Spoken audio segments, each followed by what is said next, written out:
Welcome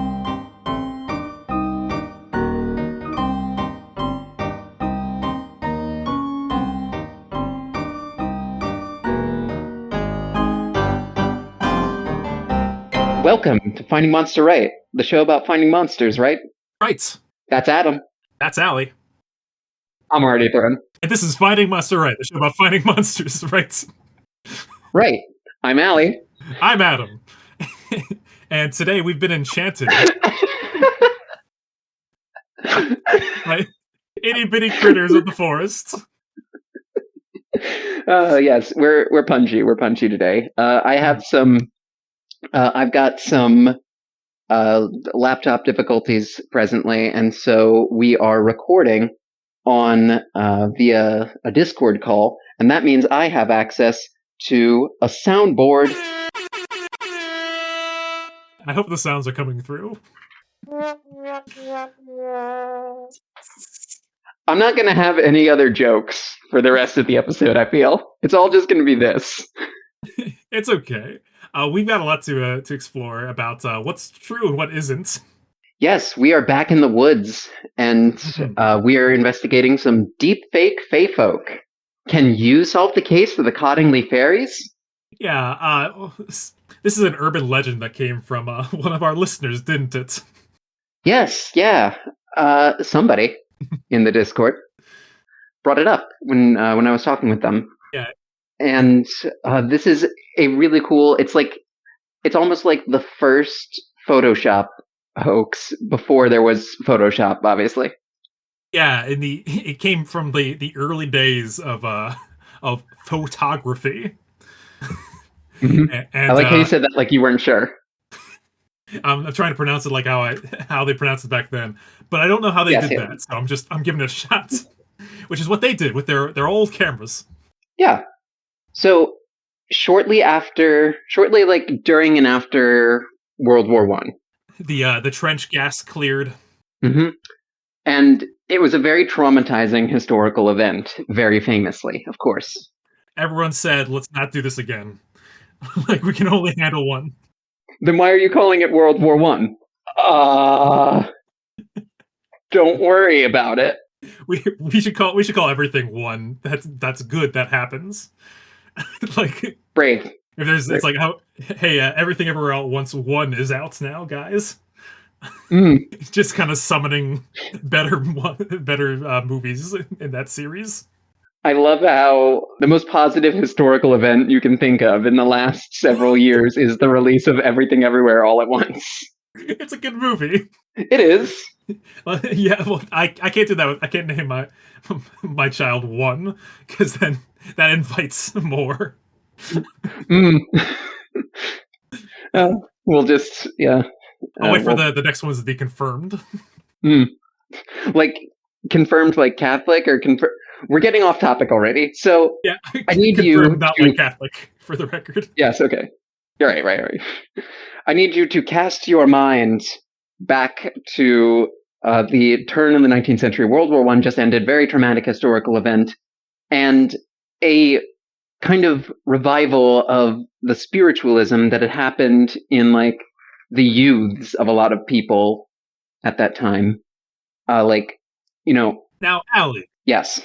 What is spiritualism, and why are the youths into it? Spiritualism is when you cover a penis with a bunch of different rainbow colors and eat a Tide Pod, and you swallow a goldfish, and you drink a gallon of milk and punch somebody on the subway.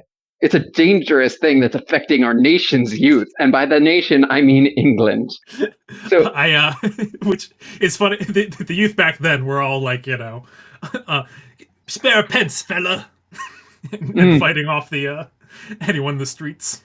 So in the late 1800s, there was a rise in spiritualism, in the idea of industrialization and like the kind of rise of science of the era. People earnestly, were very religious back then, and thank God we don't have religion anymore. But people were religious back then, and they still are, but they used to be too. Stop, Allie. So they thought it's only a matter of time until science discovers things like ghosts and angels, right? Because life after death is real, right? right? Yeah, okay. So Science is moving at such a clip that it's like, surely this will capture everything that we know. yeah, and it's like, oh, new technologies like photography and the radio will surely capture evidence of the paranormal. And this led to big trends in like seances and things like that, especially around like the turn of the century, like the last turn of the century, not the most recent one. And that means that like people's parents were doing seances and things like that.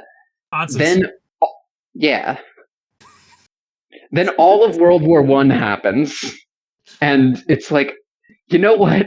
I could really use. What if we just did like some spooky, fun seance stuff? And Yeah, so that those they're is like, why. let's put on Hey Arnold again. Mm, Yeah. exactly. Yeah. So this wave of spiritualism, which was all across, I think, I mean, it was definitely across both England and America at the time. Philadelphia had a very thriving spiritualist community. There's a number of people in the Woodland Cemetery near my house that are like, that have spirit medium or something like that written on their tombstone. Oh, sweets. I wonder if they're easier to contact than other ghosts. I mean, one would imagine, right? Yeah, I guess so. Or maybe they're like it's like calling O, dialing O for operator. Like, Mm. hey, spirit medium, can you put me in touch with this other spirits? We should get into that. We should have a seance episode. Aunts. Oh, that's gas. That's gas. However, the children say that's Skibbity, Ohio.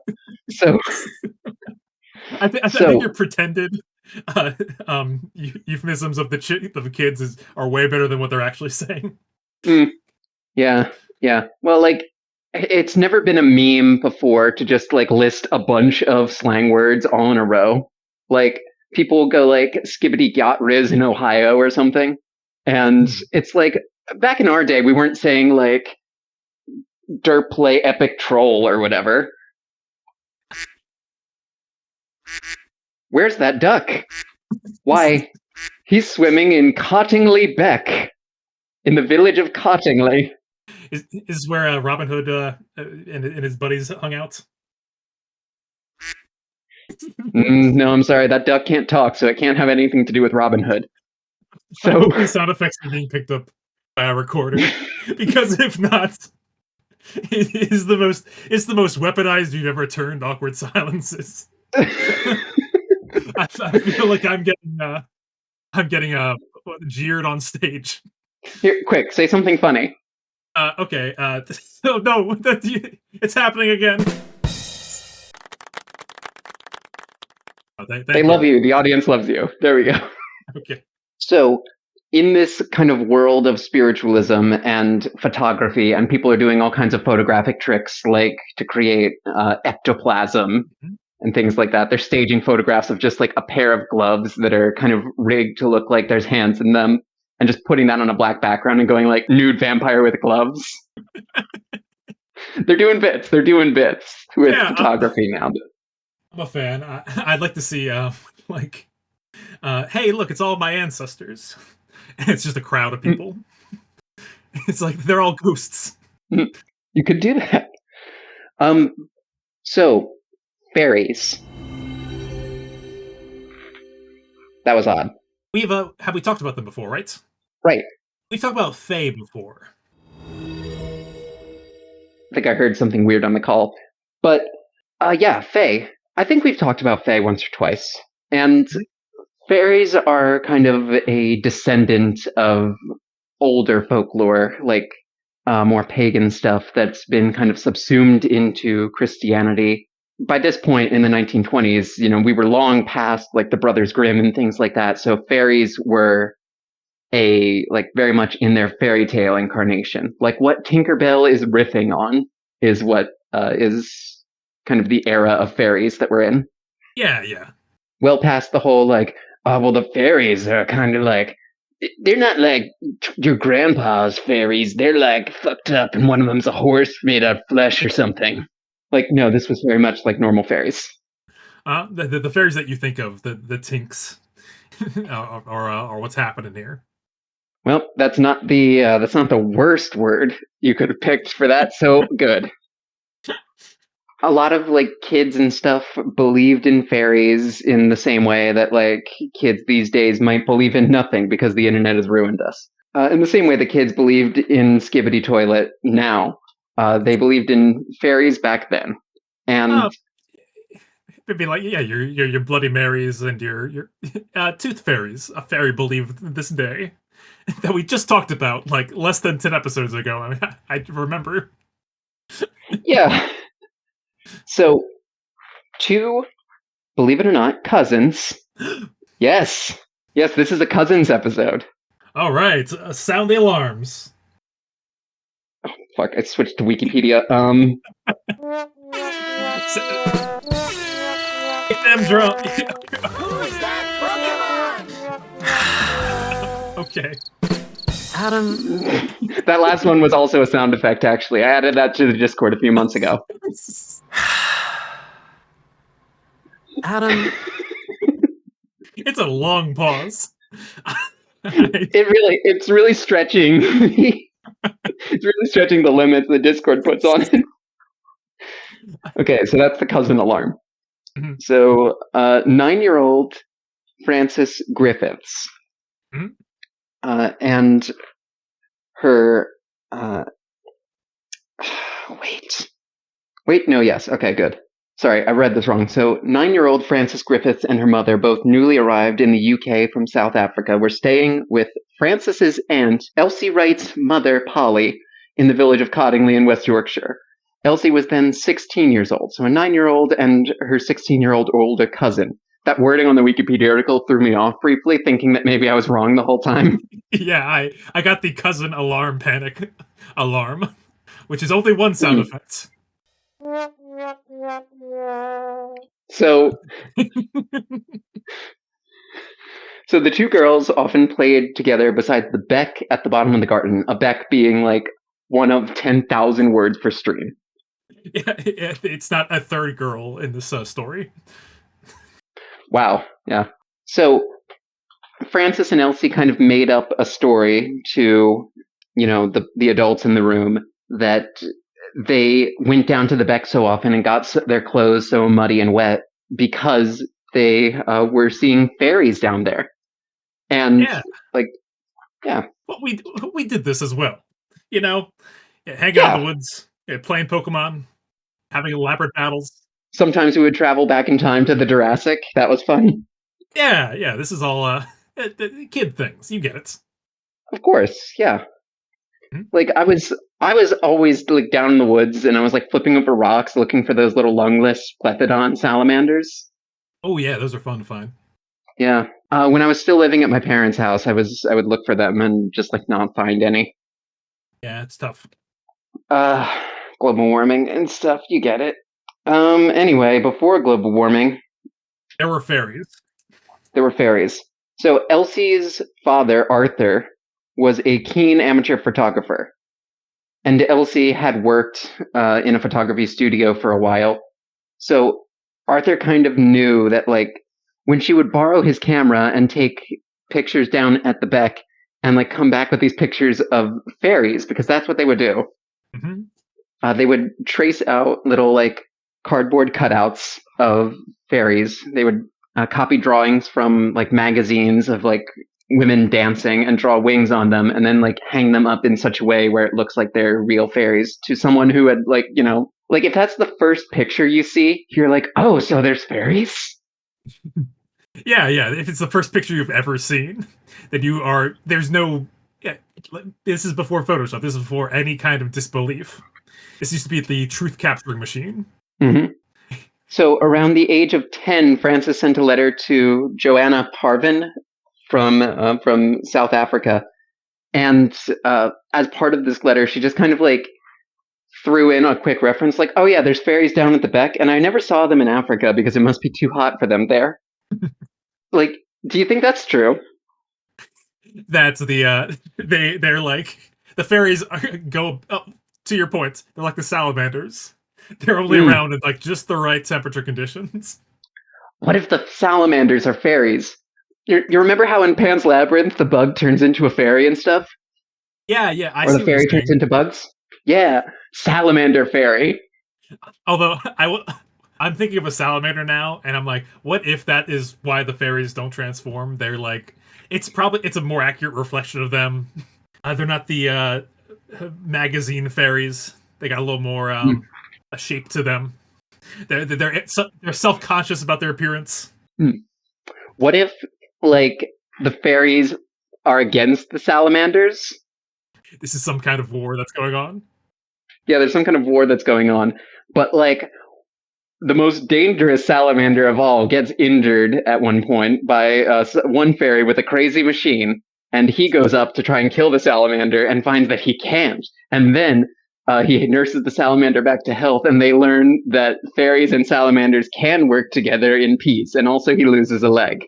It's yes, I think this is the type of story that would inspire the names for one of the animals in my house. You named your son Hiccup?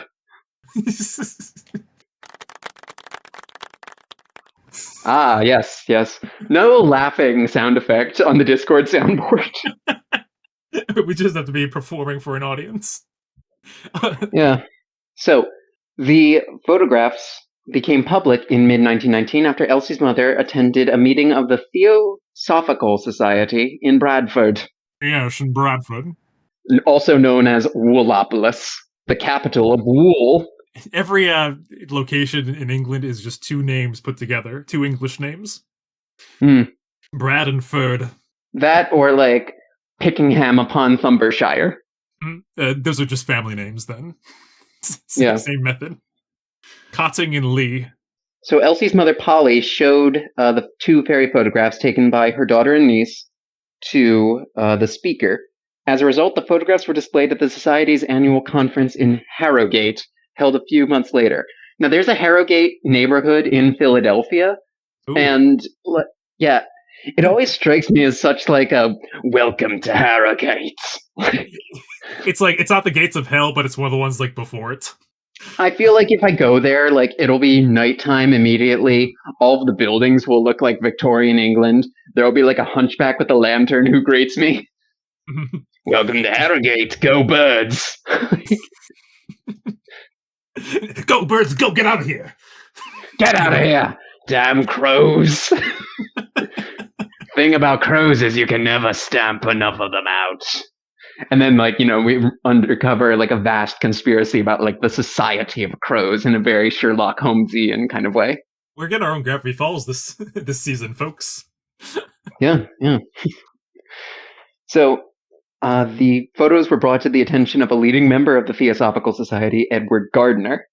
So this is where spiritualism comes back in. So theosophy is a belief system that involves humanity being in the middle of a cycle of evolution towards increasing perfection, which is not how evolution works. Like, evolution's not like, okay, in 50 million years, I'm going to give them rocket wings. Like, that's not a thing. Our species needs to be perfect. That's what we're building to. We have an ecological need to be able to fire out of our body. Like, everybody's lower back and knees break all the time, and our brains grew so fast. We went from like, if I stick in termite mound, oh shit, termites, to landing on the moon in like a million years. And so like our brains had to expand crazy fast, and now we've all got depression. But sure, perfection. So what were the gardeners growing? Gardner recognized the potential significance of the photographs for the movement. The fact that two young girls had not only been able to see fairies, but had actually for the first time been able to materialize them at a density sufficient for their images to be recorded on a photographic plate meant that it was possible that the next cycle of evolution was underway, and I, Mr. Gardner, will finally have irrefutable proof of fairy godparents. Fairies! Thank you. I was like, all right, if she doesn't make the joke, I got it. Yeah. So this kind of betrays what a big thing of the spiritualism movement was about, was like the people who believed in fairies because of these photos didn't believe in like they were like ancient spirits that were like running around and they were created by some pagan day. They didn't have a mythological explanation for them. They didn't live in a fantasy world in that way. They believed that like ghosts and angels and gods and fairies and idols and every kind of magical sort of being was a psychic construct that was brought out into the material world. Oh, I'm glad Bigfoot wasn't around for during their era. Well, that one, it's true. So it turns out people's minds are very hairy. This was taken as proof that the girls were like psychically manifesting fairies. And so Mr. Gardner was trying to get them to like come to, Professor X's school for gifted youngsters. No, it's not creatures. They're psychic. They have powers. You don't understand. That's nonsense. Which I think this is the kind of root of why I like, Professor X and Jean Grey, two of the original characters in X-Men, why psychic powers were one of the like next stage of evolution TM things. Okay. Yeah, I see that kind of that thread there. All right. Oh no, I don't really see the thread. I'm not psychic. Yeah. Well, in the 60s also, there was like some dark kind of research into psychic research. There was the Men Who Stare at Goats stuff, and then there was also like horrible things like MK Ultra and things like that. Yeah. But psychic phenomena were thought to be real up until like 5 minutes ago. It's pretty funny that it's like, these spiritual people in England are like, psychic stuff's real, and the government's like, guys, did you hear psychic stuff's real? Let's get some experiments going. I like how you refer to the government, like, because it implies that like the United States government is also in charge of England. Yeah, they had a big trade-off of philosophies. Like a weird reverse backwards double Operation Paperclip. America was getting so big, they implored other countries to do surveillance for them. But surveillance back then was like it was like the dinosaurs and the Flintstones. They had people just dressed up as different appliances and homes. So Gardner sent the prints along with the original glass plate negatives to Harold Snelling, I want to say just like a half snake creature with a giant nose. Yeah, he's the one that tries to get the gobstoppers from the kids, right? Yeah, absolutely. So Snelling, being a photography expert's opinion was, the two negatives are entirely genuine, unfaked photographs with no trace whatsoever of studio work involving card or paper models. That's Snelling. Yeah, okay, I got it. Wait, no, he's Big Bird's friend, right? Yeah. Okay. So he stated that these are straightforward photographs of whatever was in front of the camera at the time. So, like, not doctored photos. Yeah. Which is technically true. It's all in-camera effects. Yeah, it was just, everything was there. It was just a visual effect.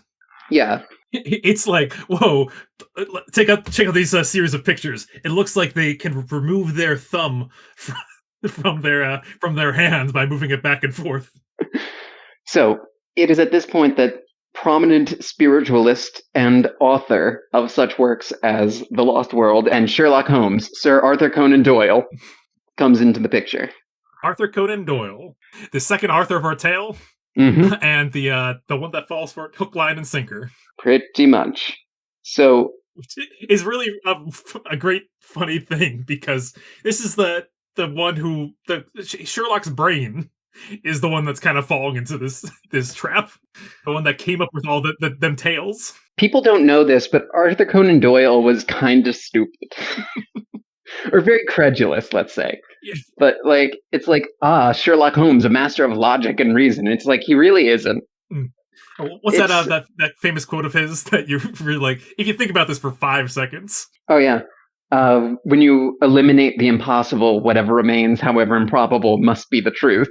It's like, or you missed something. Yeah. You haven't factored in every possible consideration. It's kind of missing the scientific method there. It's a little parsimonious, I want to say. This balloon must defy gravity. Exactly. Gravity must not exist for the balloon. How does the mirror know that the egg is still behind it? How does the mirror... I thought you were going to say, how does the mirror know what I look like? Oh, yeah. There must be a brain in it. So, it seems improbable, but it must be the truth. That'll be $5. Sherlock Holmes. Yeah. So, Arthur Conan Doyle, who was a very credulous man, at one point, he was friends with Harry Houdini, who was very famous in like, different stages of his career for being like, now what I'm doing is stagecraft. It is an illusion. It is made up. Magic's not real. I'm just tricking your eyes for fun. And like, that's what the kind of show is here. Mhm. And he would show like Arthur Conan Doyle a thing where like, he would be like, now write a letter. Okay. Now seal it. Now the piece of paper that was under that, I'm going to take a bit of burnt cork and rub it over that. And wow, there's the letter again. And Arthur Conan Doyle's like, what the fuck? You're actually magic. You may not know it, Harry Houdini.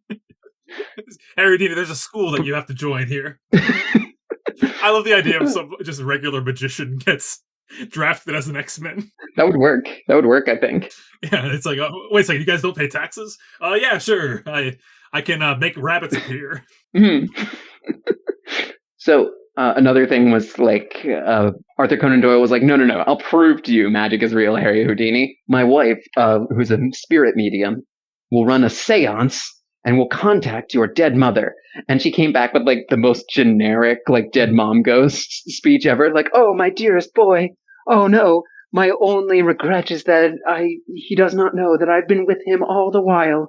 Send him my love and I will finally be at peace and rest in heaven. And then Harry Houdini's like, my mom was Hungarian. She did not speak English.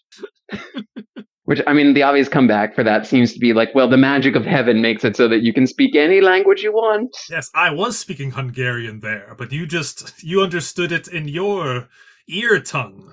That's the map. I'm also Hungarian. I'm Harry Houdini. I'm from that place. I like the idea of just like just gaslighting him real hard. Are you from that place? Or were you born in Hungary upon Bringle-Rumbleshire? Of course, I was speaking Hungarian. You must not recognize your own language. I don't think you remembered what I was saying just now, and there's no way of recording it. You have a point. We have to trust our own ears since we can't record anything. I've eliminated the impossible, and that means that magic's real. I like the idea of Sir Arthur Conan Doyle going to see a movie. And he's like, wow, they must have really robbed that train in there. There's no other explanation. Wow, yeah. I mean, I guess so. So, Gardner and Doyle sought opinions from a photographic company in Ilford and also Kodak, which Kodak is famously pretty on the ball. Do you know that when they were doing the Manhattan Project tests in the desert in the 40s, Kodak was one of the first people to find out, because it's like, hey, at certain points in the day, our film in the whole factory gets completely ruined in a way that is consistent with ionizing radiation. Listen, Department of Defense, we know you're doing atom bombs. Can you just give us a warning so we can shut down for the rest of the day and we won't say anything? Yeah, great. It's like the the pizza orders at the Pentagon. Oh yeah. So Kodak said that the pictures showed no signs of being faked and concluded that this could not be taken as conclusive evidence that they were authentic photographs of fairies. After all, fairies couldn't be true, so the photographs must have been faked somehow, which is skeptical but devastating. Mm-hmm. Which certainly turned them all off to this whole concept, right? No, because Gardner and Doyle were like, but you said authentic. You said the photos weren't faked. Listen, there's only two ways this is real. Either they aren't faked and there's fairies, or they are fake and my wife loves me. Yes.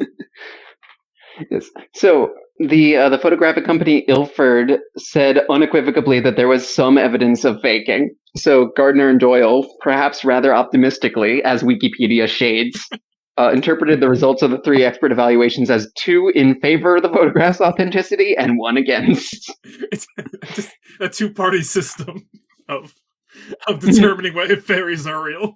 Doyle was preoccupied with organizing an imminent lecture tour of Australia, and in July 1920, sent Gardner to meet the Wright family. They're the ones that fly around the planes, right? Yeah.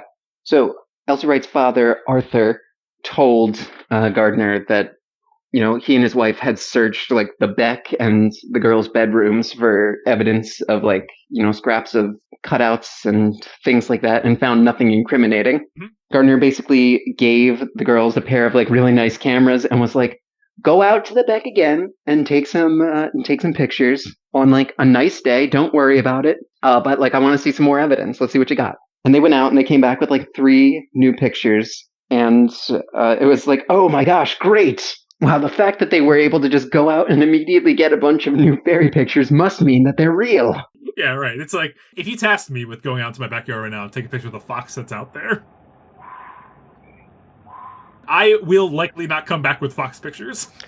Yeah, not until you go out at 2 a.m. and just like leave some baloney out, and then you just hear like. And now imagine the fox is a creature that no other person has ever seen before. So Gardner sent an ecstatic telegram to Doyle, by then in Melbourne. Mhm. And Doyle wrote back, my heart was gladdened when out here in fair Australia I had your note and the 3 wonderful pictures which are confirmatory of our published results. When our fairies are admitted, other psychic phenomena will find a more ready acceptance. We have had continued messages at seances for some times that a visible sign was coming through, and now I have irrefutable evidence that I, Arthur Conan Doyle, discovered fairy confidence. Sorry, dropped my headphones again. Yes, I see. So Huh. it worked out, right? Then, right? Yeah, Doyle published the pictures in the Christmas issue of the Strand magazine for 1920. And at that point, it reached a wider sort of audience. So I've read a couple of them, but did he put a lot of supernatural explanations in any of the Sherlock Holmes mysteries? That I don't know about. It'd be really great. It's the mystery of where'd all the bricklayers' bricks get to? And the answer is it was magic. Magic was the answer, Watson. Of course, you fool, you imbecile. There has to be a story about psychic phenomena or something like that. So Arthur Conan Doyle ended the article by saying, the recognition of their existence will jolt the material 20th century mind out of its heavy ruts in the mud, and will make it admit that there is a glamour and mystery to life. Having discovered this, the world will not find it so difficult to accept that spiritual message supported by physical facts which have already been put before it. Important to note that Arthur Conan Doyle did lose his son in the war. So the man's not just silly, he is a little broken. Yeah. I'm sorry, Sir Arthur Conan Doyle, that we're kicking you while you're down. He was clearly seeking some kind of confirmation that his son was still out there. Yes, but you don't go yes, but science says that technically I'm fine. It's no, this is not a healthy way to address grief. That's a really good way of pointing it. Yeah. Yeah, the lines that people will go to absurdity sometimes. Mm-hmm. And the novelist and poet Maurice Hewlett concluded, knowing children and knowing that Sir Arthur Conan Doyle has legs, I decide that the Mist rights have pulled one of them. The London newspaper Truth expressed a similar view, which in True magazine makes another appearance. For the true explanation of these fairy photographs, what is wanted is not a knowledge of occult phenomena, but a knowledge of children. Kids lie. Yeah, I think that's a good. I like the idea of okay, these fairies, ancient being fairies, are not more ancient than the lies of children. My favorite reply comes from the novelist Henry de Vere Stackpoole, who was very credulous about the results and wrote a letter to Gardner saying, look at Francis's face. Look at Elsie's face. There is an extraordinary thing called truth, which has 10 million faces and forms. It is God's currency, and the cleverest coiner or forger can't imitate it. Look at the beautiful children's faces, Gardner. Please, I beg of you. She's only 16 years old and has never heard of lying before. Please. Yeah, 16 too. When I first heard the story, I'm oh yeah, so what, they're 6 and 8? But no, pulling off cons at 16 yeah. I don't think a 6-year-old or an 8-year-old could pull off a photography hoax in 1920, though. I don't think so, but I think all right, let me go to the next layer in Photoshop. I think they were the age when you start egging your neighbor's cottage Mm. starts around the 11, 12 era. Except back then they didn't know that germs were bad, so they were like, "Thank you for making my cottage tastier, Giles." Eggs. Why am I dying? Of all the images I've conjured on this show. Why is there bologna on my carriage? Why, of course, it's to alert the neighborhood horses that I've arrived in town. Oh, thank you so much, children. Gardner made a final visit to Cottingley back in August 1921. He brought along cameras and photographic plates for Francis and Elsie, but was accompanied by the occultist Geoffrey Hodgson. "It's me, Jeff the occultist. Show me your fairy godparents." Although neither of the girls claimed to see any fairies and there were no more photographs, on the contrary, Hodgson saw fairies everywhere and wrote voluminous notes of his observations. This is like the end of a Scooby-Doo movie. When like he goes to the bottom of it, and there's like fairies like waving at him as he leaves town. He's like, "Wait, no!" And they're just torment him for all time. So, as Wikipedia puts it, by now Elsie and Francis were tired of the whole fairy business.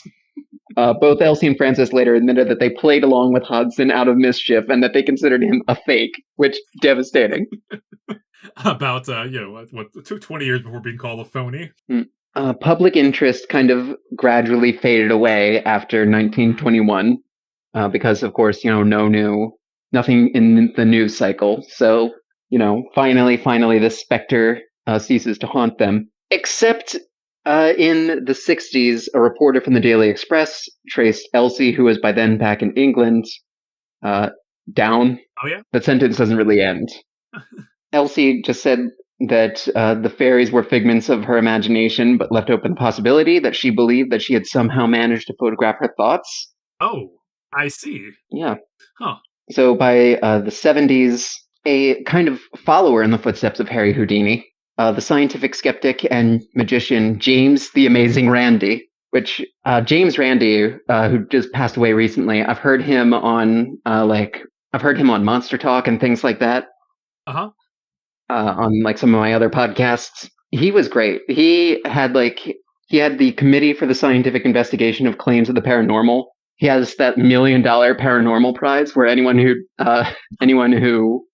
demonstrates paranormal abilities gets $1 million and no one's been able to claim it yet. Oh, dang. I think we got to show up with the Houdini routine. Yeah.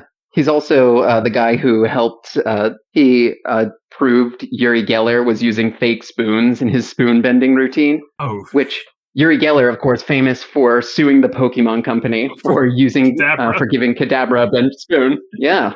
So you owe a little mark of Alakazam. Kadabra's evolution is your favorite Pokemon, so you owe a little something to James the Amazing Randi. I guess I do. Thank you, James the Amazing Randi. That my favorite line of Pokemon stopped showing up in the shows. Well, no, he debunked the guy who claimed that, like... Thank you, James the Amazing Randi, for bringing Kadabra back to my life. Sorry, I got the wrong end of that story. Yeah, that's Who's that Pokemon? It's Kadabra. It's Kadabra. He's got a spoon, but don't worry. That is the sound you make. I know the Pokemon sounds pretty well. Give me Gyarados. Which Gyarados? The game or the show? The show.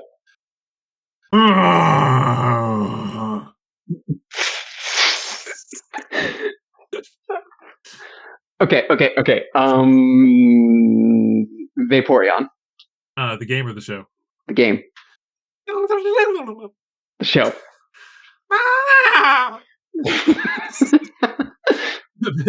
The only one I can remember is Charizard, which is just like... Eat your heart out, Brizzy voices. There's a new share. I love Brizzy voices. She's great. Yeah, we should have her on this program and only talk in Pokemon. That would be... Like, we'll frame it as like a Pokemon voices competition, but really we will just put out an hour of just... We're actually in the middle of a really intense Pokemon role-playing session. So we're just going to wrap it up from the last week, then we'll get into the show, okay? And then we do it for 50 minutes.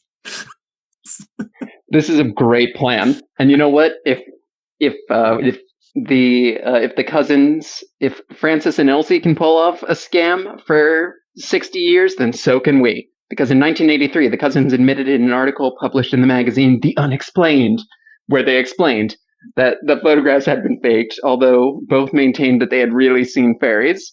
Mm. Elsie had copied illustrations of dancing girls from a popular children's book at the time, Princess Mary's Gift Book, published in 1914, and drew wings on them. Yeah, Elsie maintains that all 5 photographs were fake, but Francis is like, but no, the last one's real, though. That's a great. It's definitely rings of the Patterson Gimlin footage that we talked about a couple weeks back, where it's just like even this was a long time ago, and still some people still fighting that it's on the up and up. Yeah. Now, in a 1985 interview on Yorkshire Television's Arthur C. Clarke's World of Strange Powers, our third Arthur of the story. Our third Arthur of the story, I suppose. Mm-hmm. Elsie said that having fun isn't hard when you've got a library card. Elsie said that she and Francis were too embarrassed to admit the truth after fooling Doyle, the author of Sherlock Holmes. 2 village kids and a brilliant man like Conan Doyle? Well, we could only keep quiet. In the same interview, Francis said, I never even thought of it as being a fraud. It was just Elsie and I having a bit of fun, and I can't understand to this day why they were taken in. They wanted to be taken in, which strikes me as a very English child kind of reaction. Yeah, which is funny because this is coming from like an 80-year-old woman at this point, right? Yeah, well, she's explaining her rationale when she was a child, at least. But I think in a English sort of thing, it's like, oh yeah, or especially 1920s English youth were very like, oh well, he's such a brilliant man, he'll be ruined if we reveal the truth to him. Let's not reveal the truth until after he's dead. Right, of course. It's only the respectable thing to do. And American kids would be like, we fucking pranked you, old man. Get out of my garbage patch. Get out of my garbage patch, old man. We're children and we own this garbage patch where we see goblins. The American version of fairies. Prove me wrong, you can. I don't know what's wrong with me today. I forgot the phrase junkyard. No, I like garbage patch. And of course, nowadays, British youths are all kissing each other and taking a swig of whiskey and then just hitting each other on the back with chairs and stuff. Can you believe that these beans on toast are still my cup of tea? Adam, do you know what video that is that I'm talking about with the lads in the chair? I don't think I do. Oh my god! Wait. Okay. I'm gonna send you.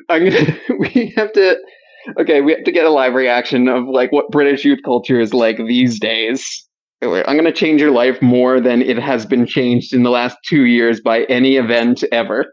Marriage, birth, the youth of Great Britain. I want you to picture just seeing a bunch of fairies in the woods, just doing this. This is what they saw them doing.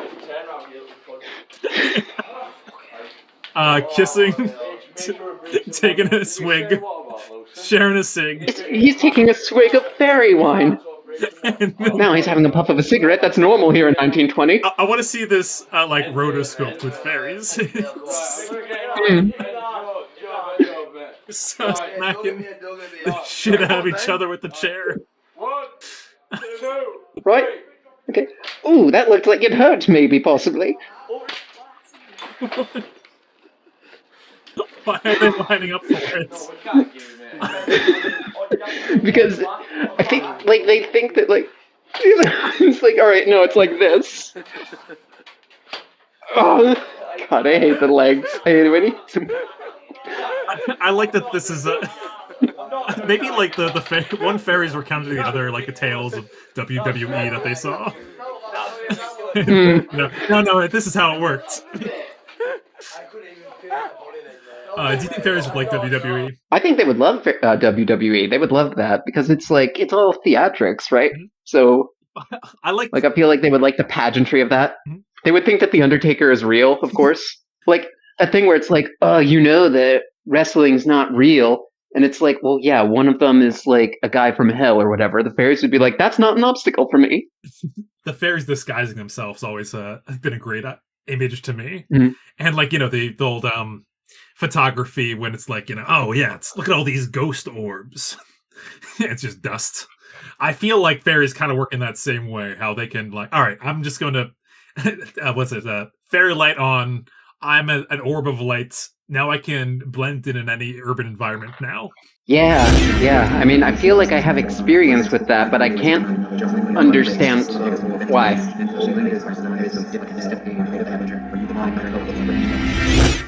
Yeah, so there you have it. The we since the fairies in this story are fictitious, Mhm. is there any other things that you want to talk about the fairies as mythological figures at all? I feel like that might happen a little sooner than we think. Okay, well, What does that mean? I don't know. Every time we talk about fairies on this show, we talked about it last year after your totally normal honeymoon in Greece where nothing unusual happened. Mhm. And we talked about the tooth fairy. Every time there's these weird gaps in memory that I just can't shake. All right. Well, in that case, why don't we take the Cottingley fairies to the final rating place, where we put this hoax to rest for once and for all. Yes, was it real or fictional? Um, uh, Contrary to what Sherlock thought, it's definitely 100% not real. These fairies don't these fairies aren't a thing. Fairies can't be a thing. Of course not. Of course not. I do think it'd be what if these fairies were real though? These little creatures popping up in the woods. How would you rate them? It's hard to say because here's the thing, our show spans such a breadth where like last week we're talking about just like Terminator 2, and this week it's like, but daddy, there really are fairies in the garden. I've heard enough of this nonsense. I'm calling Arthur Conan Doyle to crack this caper. And Arthur Conan Doyle's like, oh yes, there's really fairies in the garden. Also, if you're ever adapting my works, the most important thing to remember is that John Locke is endgame.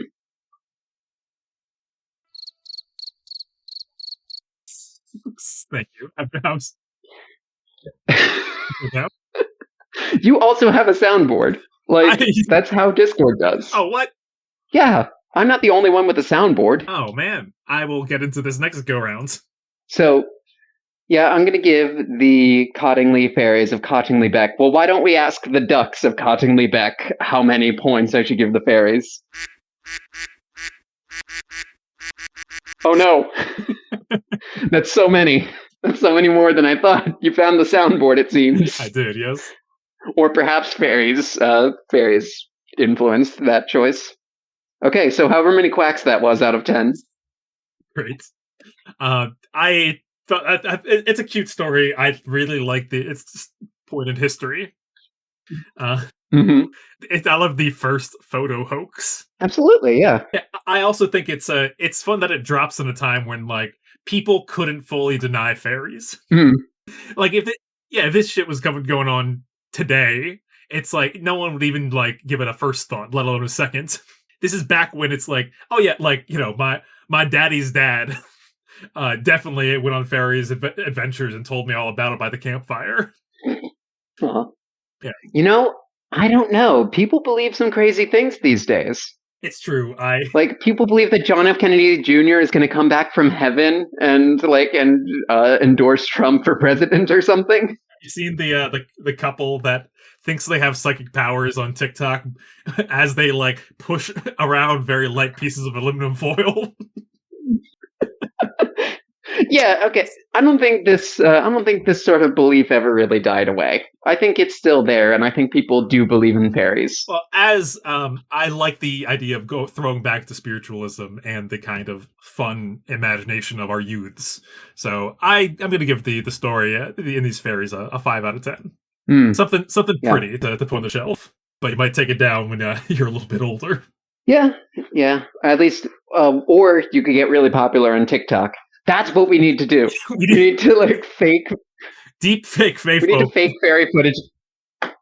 Yes. We need to make deepfake Feyfolk real and deepfake it, put it on TikTok, and start a new cryptid phase. There's already like mermaids are big again because of that mermaid thing from like 10 years ago. Yeah, just putting out clips on TikTok has made people like, what, for real though?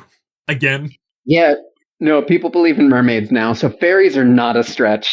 Fair enough. So thank you for joining us, and please join us on the our next outing, which is convincing the world that fairies are real. Yes, clap your hands if you believe. I'm surprised you sat on that this entire episode. Thank you, thank you, thank you. Oh, more praise for me? Wow. I mean, oh my gosh, I don't know what to say. I didn't expect this. I'm not pressing the button myself. Wow. If you enjoy this episode, please join us on Discord and share that show with a friend. This is what it sounds like when we're on Discord. No, that's not true. We've got like 6 people there, but they're all really fucking cool. They're the best, and you can be the best too. Just join us. Yeah, it's a fun time. We have good times. We talk about favorite dinosaurs and things like that. Or you can join us next week when we crack open the holiday season once again. The holiday is, of course, Halloween.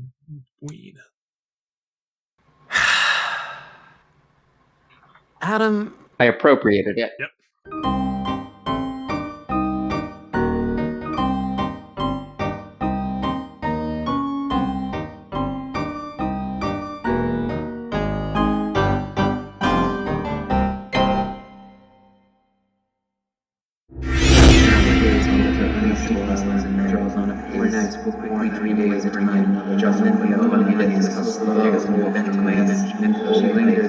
There is no depth of the step game height of aperture where you can find better